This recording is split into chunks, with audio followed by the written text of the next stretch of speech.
So that, oh, groovy. So that was 2020, the winter of 2020. We contracted with Minnesota Native Landscapes to remove buckthorn from throughout our property in preparation for the hopes that in 2021, we all together would begin transforming our space into a native restored woodland, maybe with a trail or two we would see. Unbeknownst to us, as we opened up all the space, we found that there were huge places to go and to be. So in addition to building trails, we built way out in this far corner a stump circle that would wind up being where our Sunday school would meet week in and week out for every decent weather month of the pandemic. And while this photo is from last Sunday, this photo represents many Sunday school adventures, experiences, and learnings in classrooms that would not and could not have taken place indoors. This was not a planned part of our project, but it is something that happened when we took this thing we felt bad about, transformed it into what is now an asset for us. We just added a classroom to our building, or to our grounds, I should say, but we added a classroom to what we're able to offer by doing this project. So I want to share just give some face to some of what we've done and been through. Of course, along the way, we encountered a whole lot of stuff that was hiding in the buckthorn.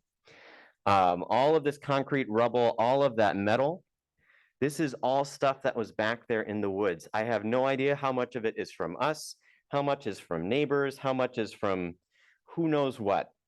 But after we cut it, we not only realized how much space we had, but we also realized how much trash we had. And if you look down below, a lot of that's barbed wire. So again, not only did we have this problem, we had kind of an unsafe area back there that we did eventually clean and clear out. And of course, along the way in 2021, we had a ton of volunteers who were helping get that metal and debris up and out of the ground, out from surrounding trees. I don't really understand what was there and why. And now, in addition to that Sunday school circle, we also have a Labyrinth project that sprouted out. We've had individuals come out and use it. We haven't done a big group outing as a church yet, but here's another asset. I think of it as another room that we have added to our building and grounds. We now have a spiritual formation place out here. This is an area that we've been prepping, but also along the ways we've had, sorry, I'm a little out of order in my photos here. We've had just a lot of folks who've come out and been engaged in learning about restoration and planting trees and removing invasive species. We've got a whole native area that's going into the columbarium walkway here. But I want to highlight, and the photo shows, is people of all ages who are coming out to be a part of the project. And to make this thing a go. So we'll flip over to the PowerPoint now and share a little bit about the wider vision. I wanted to start with people because a lot of what we're going to get into here is some of the what's, whens, and hows of restoration. But more than anything for us, this is a chance to engage our community, and especially it was a chance to engage our community at a time when we just weren't sure what we would be able to do. So at the very top there, just want to highlight, we've got 4.29 acres, a lot of which was buckthorn invasive species that we are working to restore. That second sentence, this is kind of our guiding vision. This is practical, ecological, and theological, I would say.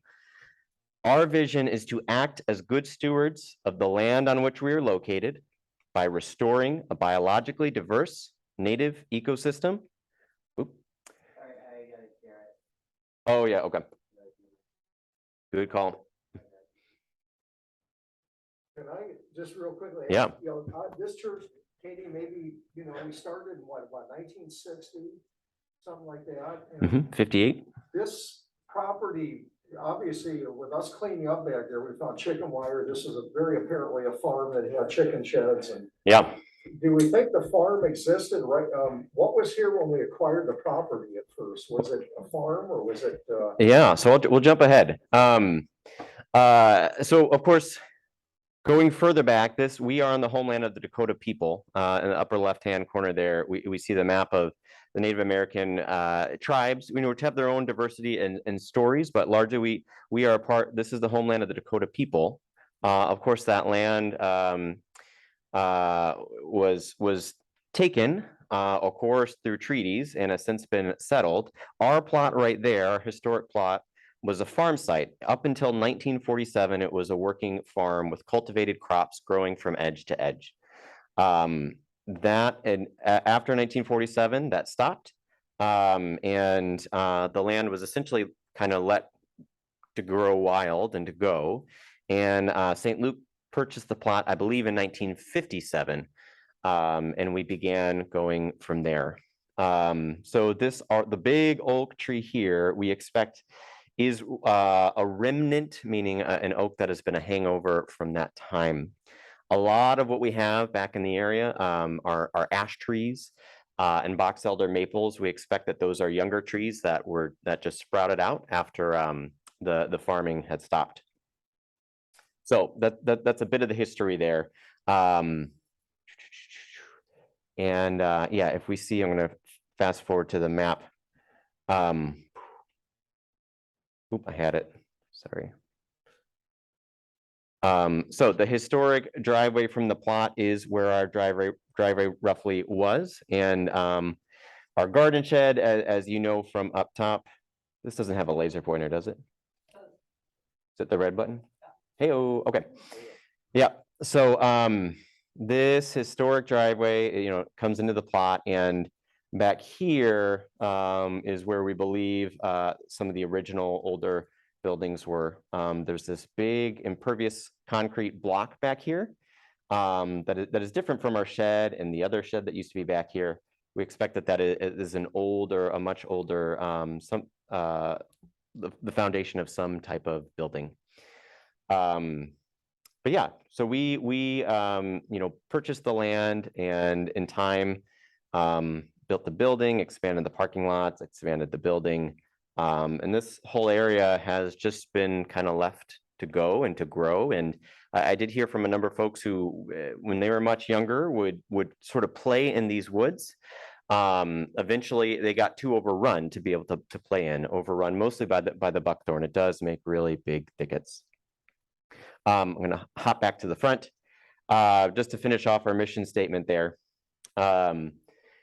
So our core vision is to act as good stewards of the land in which we're located by restoring a biologically diverse native ecosystem habitat that supports our local watershed, welcomes the community into a beautiful, immersive learning environment, and nurtures climate connection and care. So number one there, we want to act as good stewards. This is, in some ways, one, practically to try to make good on our aspirations as an environmental congregation.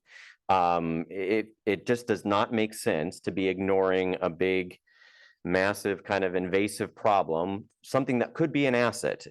Eventually, one way or another, we're going to probably want to act on that. But also theologically, if we are called to be good stewards of the land around us, the good interconnected creation of God, at a certain point, we might want to kind of consider whether we are neglecting the earth behind us. And sorry, I got to use this clicker. I'm going to fast way ahead. We talk about being good stewards and supporting our watershed. No, sorry, I'm not quite the Windows expert here. One of the interesting things that has made this project go is the fact that we were able to apply for a grant from our local watershed district. Come on, get us there, get us there. Here we are. And really interestingly, so we are a part of the Riley Purgatory Bluff Creek Watershed District. This is new. We used to be a part of the Minnehaha Creek watershed up until 5 or 10 years ago. As they have done their own ecological studies and studies of the water flow, they realized that we are not part of this watershed. We are actually part of this watershed. And so 5 or 10 years ago, I forget the exact date, we were redistricted into this Riley Purgatory Bluff Creek watershed district. And we are here at the northern tip of a watershed that flows downward into these places. So as I like to say, everything that we do trickles down. And everything that we don't do trickles down. So when we talk about being good stewards and helping to benefit our watershed, we put that in place with a real clear reminder and teaching opportunity for each of us to consider that, yeah, what we have in terms of runoff really does matter. Whether that's the runoff of pollutants or if it's the runoff of seeds of invasive species, it all trickles down. The other interesting thing here is that because we were shifted to a new watershed district, we were actually able to apply for a grant. The Minnehaha Creek watershed, they are not doing grants currently, but this one is. And so back in, I think, the fall of 2020, we were able to apply for successfully and receive a grant from the Riley Purgatory Bluff Creek Watershed District to support this project. We applied for about $12,000 in grant funds to purchase seeds, plants, some tools, snacks for our volunteers, which they allowed. Fantastic. And they approved every single one of those dollars and granted us an additional $3,000 to work with a local restoration organization to do more work, because this is still very big and very hard work to do. So that was a really big win, because were we as a community going to be able to find or prioritize enough funds to make this project go while there are other really big concerns in the world? I honestly don't know. I think that would have been a big challenge. And instead of doing a big fundraiser for this project last spring, we did a fundraiser to support Afghan refugees who were being rehomed to the state of Minnesota. We raised over $16,000 for that. We may have been trying to raise around that much for this project that time instead. Or we may have been wrestling with, gosh, which one are we more called to do? So thankfully, by working in partnership with the wider community, we didn't have to ask those questions, and we had this instead. Okay, so that's kind of the core project. I want to give the update of where we're at in terms of progress. We've got a timeline here that is decently correct. So in the fall, winter of 2020, as mentioned, that first year of the pandemic, we removed the lion's share of the buckthorn. We hired that out with Minnesota Native Landscapes. Last year, we removed a lot of junk and debris, and we were removing invasive species. We were beginning to figure out where the trails were going to be and how the newly open spaces would use. As I mentioned, we did not have the concept of a stump circle in mind for a classroom for the Sunday school. We did not have the concept of a labyrinth in mind. But as we opened up spaces and built trails, we saw these spots that could be something. Again, a problem becoming an asset when we give proper attention. I think of it in many ways like some of the work we've been doing in and around the building, clearing out some old storage areas that have decades of, at times, junk. By opening them up and clearing them out, we're getting our building more organized. We've actually opened up 1 or 2 extra rooms that can now be used for programming. There's a room just down the hallway that is now being used for spiritual direction. It's called the Quiet Place Room. You can see it on your way out on the left. That's that used to be a closet. And now people are being seen for one-on-one counseling and spiritual direction, in part because we took time to open up the space. That is what is happening in our grounds right now. I would say that there has been more junk, debris, concrete, and invasives than even we anticipated. And so our phase 3 here, 2020, we are still working on phase 2, even as we move into phase 3. So we are still removing some final junk and debris, still discovering some things out there. There's still a little bit of concrete that we'll be getting rid of this fall. We're still working on invasive species. We have most of the buckthorn. There's some new buckthorn sprouting up. We will get it. I am confident that we will get that all. The new challenge is with the buckthorn gone, we have a lot of garlic mustard popping up, which is pretty insidious. It is easy to remove, but it's incredibly prolific. So that is likely going to be a big focus for us next spring. And frankly, it's probably something that PRI, Prairie Restorations Incorporated, that group that we'll be working with the extra grant money, they're going to help us to really try to tackle that. The buckthorn and that species are a couple things that is just a little bit more than we ourselves can probably handle. So this spring, we did plant over 300 trees, shrubs, and herbaceous plugs. Plugs mean just little plant starts. A lot of the plants out in the columbarium came as little plugs. This has been accomplished. In fact, we planted over 700 trees, shrubs, and plugs, including about 12 or so large ironwood trees that were delivered late just last week. Katie helped to plant and organize some of that endeavor. And we did seed a large area out in the woods. Gosh, I wish I had my laptop over here. I'm going to go back to the map. So one area that we did get seeded is this area back here. So this has been fully seeded. It is now beginning to grow. It has what's called a cover crop. So it's growing basically a mixture of grasses. I believe it's mostly oat. There might be some spring wheat in there. Those are quick crops, annual crops that will grow up and then die. And what they're doing is covering the ground to keep out some invasive species while our slower moving native species grow from seed. So that area has been established back here next to the stump circle. These other areas will be seeded in future years. Our hope is that we're probably going to seed all of this space next fall, once we get ahead of that garlic mustard.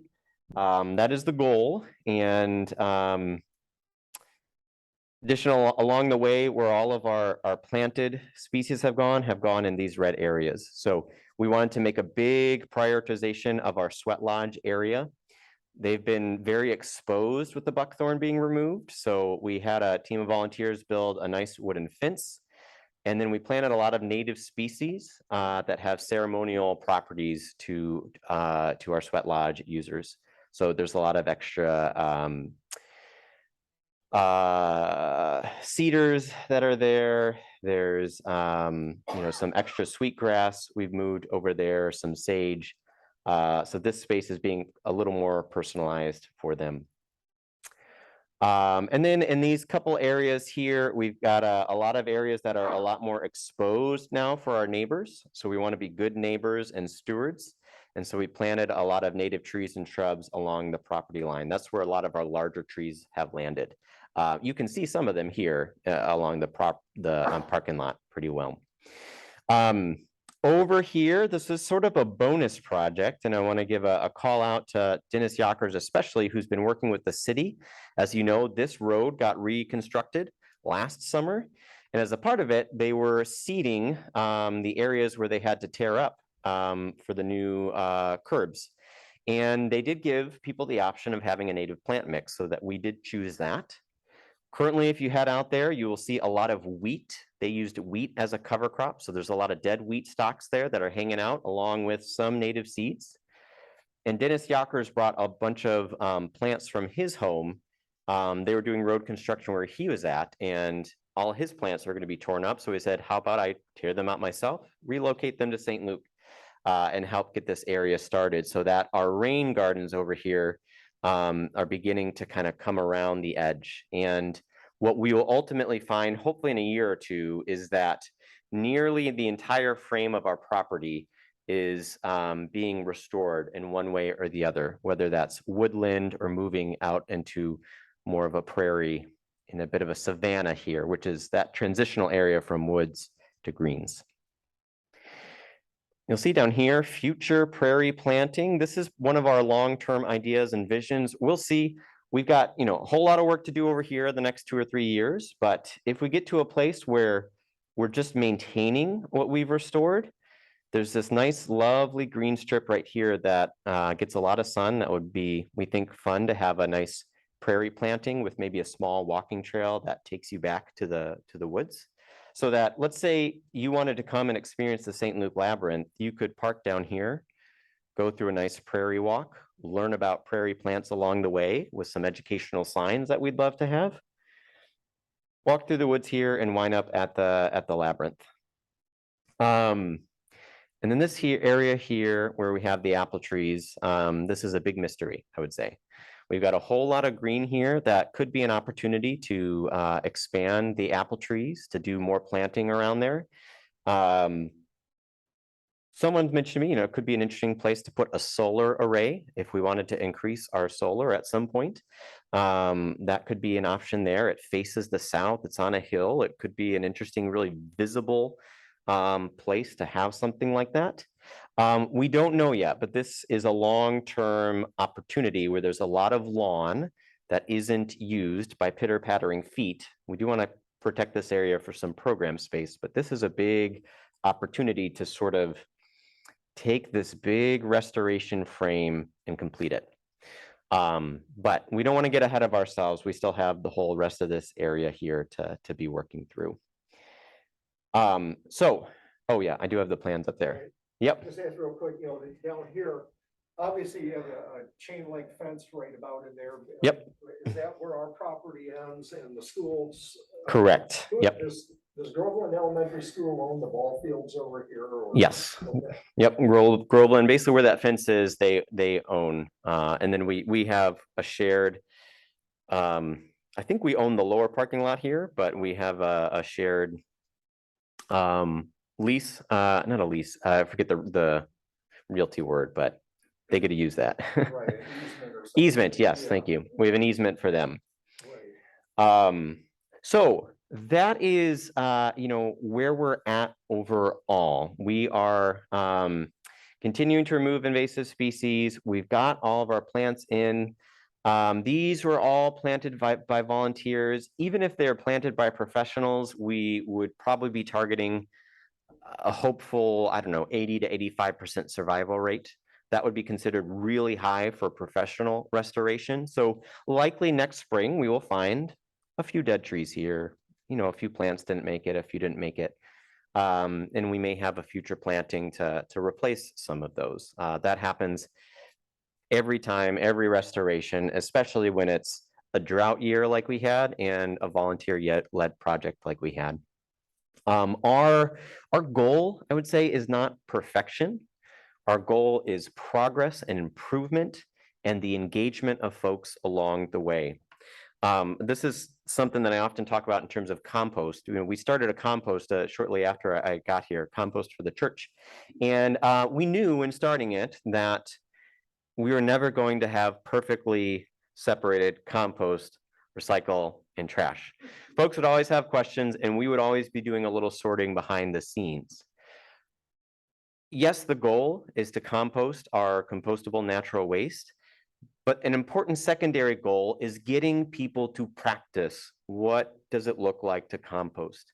And one of my hopes is always that if folks are unsure or think that compost is weird or strange, that if they spend 2 or 3 years gradually seeing it and doing it around the church, when they get a flyer in the mail that says compost is coming to your area, they will be more likely to go, oh yeah, that's not weird, that's normal, we can do this. I've got a feeling that when recycling really became a thing, there was that learning curve too.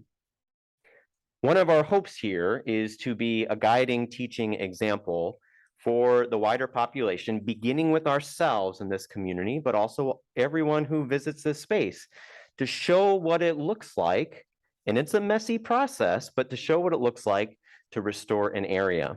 One of the reasons we put this booklet together that Frank has is not only to show and give an explanation of what we're up to and why so many plants are being ripped out, but to present an educational guide. And I've seen a lot of folks who've been lingering in the garden court, looking at this brochure, looking at it posted on the wall.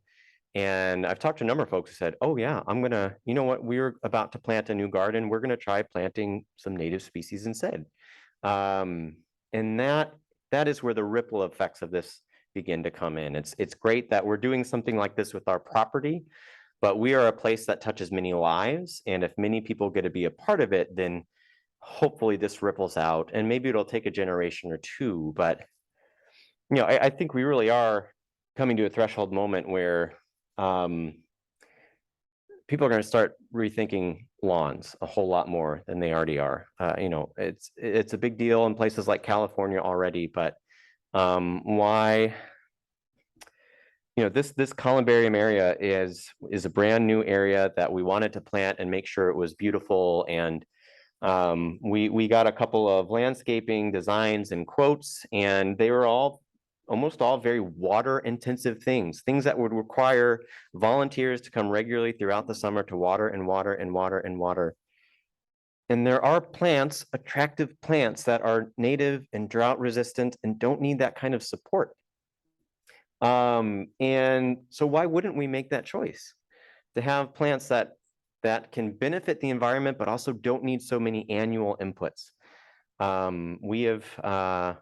We do not water our big lawn here, but if we want it to look pristine, we should water it, we should fertilize it, we should do all those things that contribute to runoff that trickle down the watershed. That's what it would take if we wanted to really upkeep a turf lawn that doesn't benefit the environment. But if we, you know, this is messy and it does take a few years, but we are getting something that is going to be a net positive. It is benefiting, it's increasing biodiversity. It is improving how water is trapped and stays on sites. And hopefully we're finding that it also is blessing us too. Check time here. All right. Those are the main points that I wanted to cover. So I'll pause there for any questions or discussion, or if folks do want to head out onto the grounds and look around, we've got a little time and could do that as well. Frank? So obviously we have, as everybody knows, about 8 or 10 different neighbors out there that are surrounding us, and yeah, I think seeing the yellow kayaks back here is lovely. The one, of course, is apparently the lady that lives there with the place that has the lawn tractor, and it's clearly her property. And apparently, back there. I guess her father, for years used that as put a nice fence there, and then used it behind there as their junkyard. So, what about the lawn tractor? Is she willing to let us get it out of there, or? Yeah, that's a good question. I've got a photo of it in the actual picture slide, which Nora will jump us back to the picture slide maybe, since she just popped in. Yeah, so that's a good question. And part of doing this project has been rediscovering where our property line is and talking with our neighbors about what is back there. And we, way back when, stumbled upon that tractor. We also had a large engine. We think it may have been a boat engine that was, gosh, that had to be a good 500 pounds. And that one, I still can't believe that we actually did haul, but we had a team of, we had a broken down picnic table that we turned into a sled, and we were able to pry it on top of it, and then got Don Davies CRV with the tow hook back far enough to chain up that sled and then tug it out here to deposit it on that corner. And then I put it up on, I forget if it was Craigslist or Facebook Marketplace, but somebody came, and a metal scrapper came and took it. I don't know how they did it. They must have had some type of crane lift on their car, because it was huge. Let's see, there we go. Okay, yeah, I thought, let's see, and we had a photo with that in the background. There we go. Yeah. Yeah, she's also got loads of so I think wire there. Yeah, I think probably most of this wire was theirs, but it was on our property. And so what are we going to do about it? We had, for this was our big cleanup day, spring of 2021. We decided we're going to get as much of it as we can. We didn't put it here. It shouldn't be our problem, but it is our problem. And we have people at hand. Let's go for it. So that's what we did. And this tractor, though, it's so darn big, and it is very clearly on their property. that for now, it is going to remain her problem or her opportunity. There's a whole lot of concrete back here and other things, and we had to try to use our best guess and wisdom in terms of, all right, how much of this do we want to manage? And we decided to manage what's on our side of the property line, and then begin planting trees and shrubs back here, and try to reestablish a bit of a buffer zone. And that for us felt like the right balance, not only of our responsibility, but of what we could manage. Because if we wanted to clear all of this up and be really good neighbors, we would have lost steam in being able to advance in the other things. And that's, for all of us big-hearted people who care about so many causes, that's always the constant juggle is, how much time, energy, funds, effort, attention can we throw into any individual cause or project? And when we say, yes, we're going to do something, how do we then hold that yes space by not running off to do many other things? So she said anything about, I think at one point she kind of said, well, I'll certainly I'm agreeable to kind of see some of that clean. Has she said anything more since then, or no, she just kind of, right? Not that I know of. And we'll see if when we get to a different point in the project, we might consider revisiting it with her. We'll see.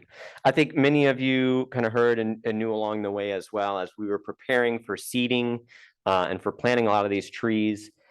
Really walking around with the buckthorn removed, we were able to realize that we had a bunch of large trees, a few of which were invasive in seeding, but a lot of which were just diseased or dying or dangerous or precarious.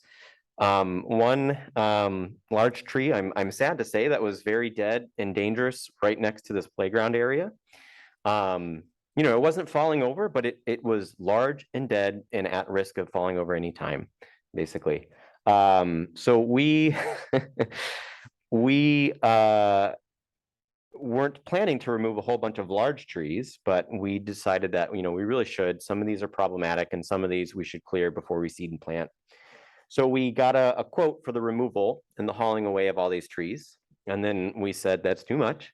How much would it cost to just chop and drop them, and we'll figure out the rest? And it was, gosh, less than $5,000 to chop and drop something like 15, 16 fully grown trees.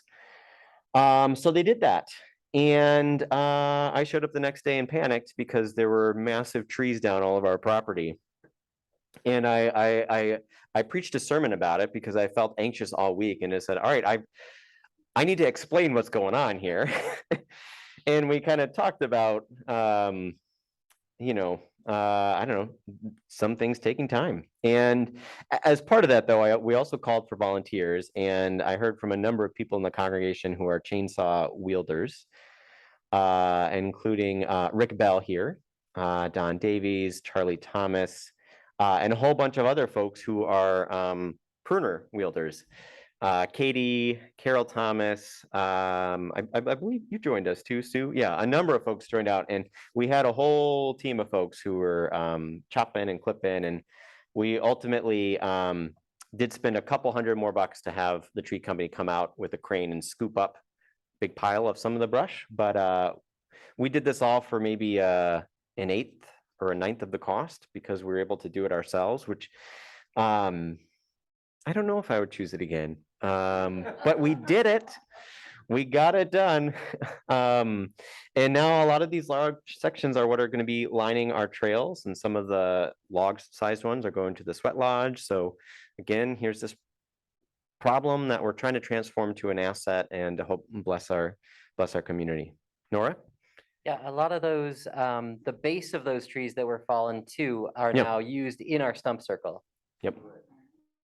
So again, part of, trying to make this full circle where I know a lot of times what we do as gardeners, property owners, homeowners, is we take all the debris and we send it off in a vehicle somewhere else. So you think about, all right, here's natural biomass that we're burning fossil fuels through a truck to haul off somewhere else. And then we're purchasing, wood chips or trail liners, this or that. And so we're spending money to to haul in other bioresources. And the reason we do that is, well, we're a consumer-based society, that's our first impulse, but also all this stuff takes time. It's slow, it's messy, it's often hard work. And do we have time for that? Do we have interest in energy? And part of what we're asking is, can we learn to say yes to those questions? Can we view some of this outdoor work, this messy work, as being good for our bodies and our minds and our hearts and our souls? And, you know, I mean, I'm not, okay, not working. One of the pictures with people working, yeah, you know, this is hard work. But I know that these folks also feel really rewarded by what they're doing. And when we do have our hands in the earth and in time get to see the fruits of our labor here, you know, this is drawing us more in connection with the grounds around us. And that, you know, we talk about being in a world where we set our computers so much and where our kids don't get to spend time outdoors. And whether or not this restoration succeeds or fully succeeds or somewhere in between, just this, you know, just this gift of reconnecting and finding ourselves as stewards of the land is such a big opportunity for us. So, you know, hopefully we change the grounds a bit, but hopefully we are changed ourselves a bit too. Sue?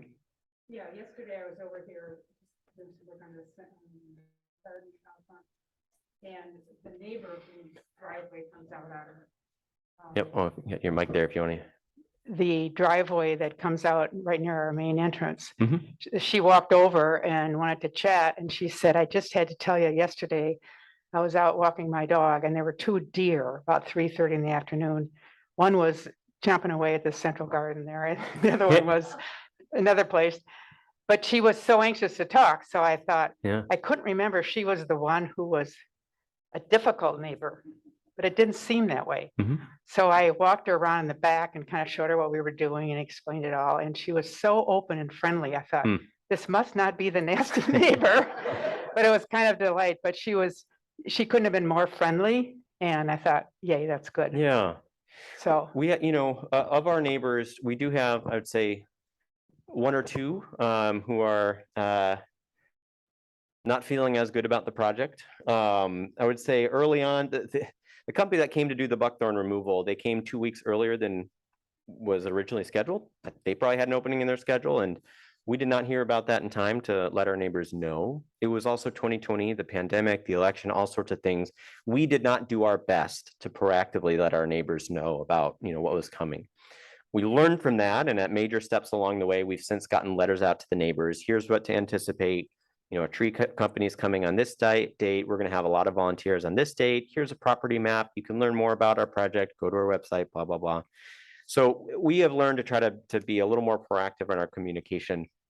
But yeah, I would say that there are two neighbors that the neighbors along this property, they lost a lot of privacy between them and the parking lot. So, you know, I think they're feeling some frustration there. That is one of the reasons that we prioritized a whole lot of trees and shrubs being up here. You know, that's gonna come up. They can also, you know, they could also put up a fence if they want to, a wooden fence. You know, it is, you know, that's one of the kind of funny things. Like, this is our property, and we are called to be good neighbors, and you know, it's this is also our place. And there's another neighbor back by the Labyrinth that I would say had some suspicion and concerns about what the Labyrinth may or may not represent. And you know, I've been back there since the person, and you know, I think those fears have been allayed. But yeah, in time. But yeah, we prioritize a lot of trees back along the really visible parts, and the hope is that we'll get some extra privacy. And we're also getting through the worst. I mean, the first year or two is so, you're pulling up plants, you're tearing down trees, you're taking a really thick green area and making it pretty sparse. But now we are planting and seeding and growing and establishing. And now there are trails to walk a neighbor through. And now new wildlife and new plants are starting to find us as a little green spot along whatever pathways that they do walk. Are we pretty much fine with anybody in the area walking their pets through our property? And Yes. it seems like it works fine. There are only a few that do it. Yeah, we certainly do not stop that, and we have never turned folks away. And one of our hopes is that this can be sort of a little natural area for folks. We do, if we, there are folks who come in the early hours who have sometimes their dogs off leash. If there are regulars with that, we try to make sure that they know that there's a daycare down here, and that while they may trust their dogs, there also may be kids who are afraid of dogs, and so we do, to the people that we see regularly, we ask them to consider avoiding the daycare and or leashing around there. They technically should be on leash or at legally, so we might remind them that. But I mean, you all, where you all live, I'm sure there are dogs with their owners off leash at times, and it's kind of finding the right balance of how to approach that. Katie? I just want to mention that this has been such a learning experience for me. It's nothing I knew anything about. Yeah. I still have a lot to learn, but I so appreciated Ann During and all that she has done. Yeah. And working with her, I'm learning different plants, and the one I know the best now is garlic mustard. Yes. And that's a really easy thing to do. I mean, these pictures look great and we all look strong and so forth. Yeah. But weeding garlic mustard, you can just sit there on the ground. It's all around you, and you recognize the leaves and pull it out. And I wish we could encourage people who think they're not up to that kind of strenuous work to just come and sit and pull garlic mustard, because there's plenty. Yeah. Well, and I mean, you already do this, but Katie, you who have found that, hey, this is a very easy, gentle thing to do. I can do this on days where my body is not feeling as flexible or strong. You can invite people to come with you. As in, I know you already do that, but we can help invite others into this process. Again, the people learning and having our mindset changed, I think, is probably the greater gift than our little ecological improvement. That's a really good thing. But it's people saying this is possible, and rain gardens can be beautiful, diverse places where butterflies and bees are showing up. They don't have to be, out of control, and to the degree to which that we can make this restoration inspiring and inviting, and to the degree to which it can build community, that will make people want to go out and do likewise. So how do we find the solutions to climate crisis that are fun and engaging and inspiring? Peter. In regard to garlic mustard, thank you. There's a lot of information on the internet. Garlic mustard makes wonderful pesto. Yep. A business opportunity, and turn it into a win-win for St. Luke. That's right. And Peter, you are welcome to come out and harvest as much as you'd like next spring. Yeah, thanks for volunteering, Peter. Yeah, I encourage you. We also have creeping bellflower, which has roots that are edible. So you can come dig those out as well too. Yeah, it is interesting. So my daughter, one of the really bad invasives by us in South Minneapolis, we have a lot of creeping bellflower, little purple flowers. Their roots spread underground. They also spread by seed. They're very, they're so pernicious. And so my daughter knows them now and pulls them. And so she will pull them on our property, which is great. But she's been walking around the neighborhood pulling them from other people's properties. And so I had to kind of, explain to her, like, yes, okay, this plant does not play well with others, and we've decided that it's not one that's welcome in our yard, but other people might still be learning about those plants, or maybe even want that, and they want something that doesn't play well with others. But it's one of those funny things where, gosh, you just spend a little time getting to know garlic mustard, this plant and that plant, and suddenly you just, have you ever had the experience where you let's say purchase a car and suddenly you see that car everywhere? Yeah, it's a little like that. As you get to know just a few additional species, suddenly you start making these extra connections. And this thing that we take for granted all the time in our background, we suddenly realize that, oh yeah, there are Toyota Highlanders everywhere, or oh yeah, there's buckthorn everywhere, or you know, beautiful goldenrods everywhere, if we just stop and look. Laura? Yeah, so I just want to go back to the commentary on that tractor that's still sitting back there. Yeah. It is still sitting back there. It is in this photo. Yeah. So you can Oh, yeah. see Yeah. that there we've had a lot of growth on our side around it. And we have several trees and shrubs that we've planted in that specific area as well. So from our kids' point of view, it's not that there's this big metal ugly tractor sitting back there. I just wanted to name that in a year, we've Yeah. gone from sort of scorched earth with big metal stuff sticking out to now the regrowth of lots of wildlife back there, Yeah, and so much of the barbed wire was back here. which was really hindering a lot of stuff back there. Yeah. Is that, that's not a working tractor, is it, Brennan? Not that we know. I mean, it's been sitting out there all seasons for, I think, at least a few decades. If and when a line wants, we were in an association where we had people who were dumping just up Yeah. on 101 across town.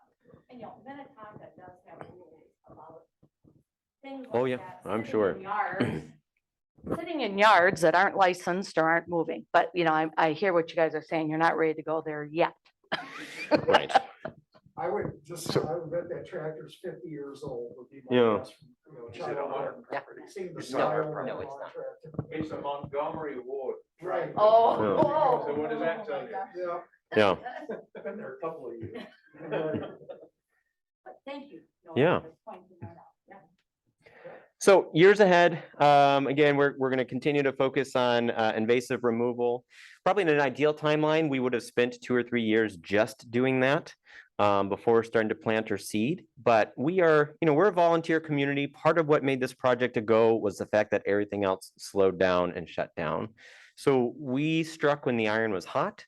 We struck when the grant kind of opportunity opened up and fell into our, well, we applied for it, but it, you know, it did suddenly grace us. And, you know, we recognize that this is a congregation that has a lot of hopes and dreams.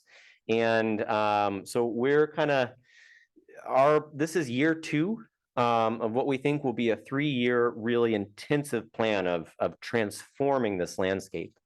After that, the project will gradually shift to more of a maintenance thing.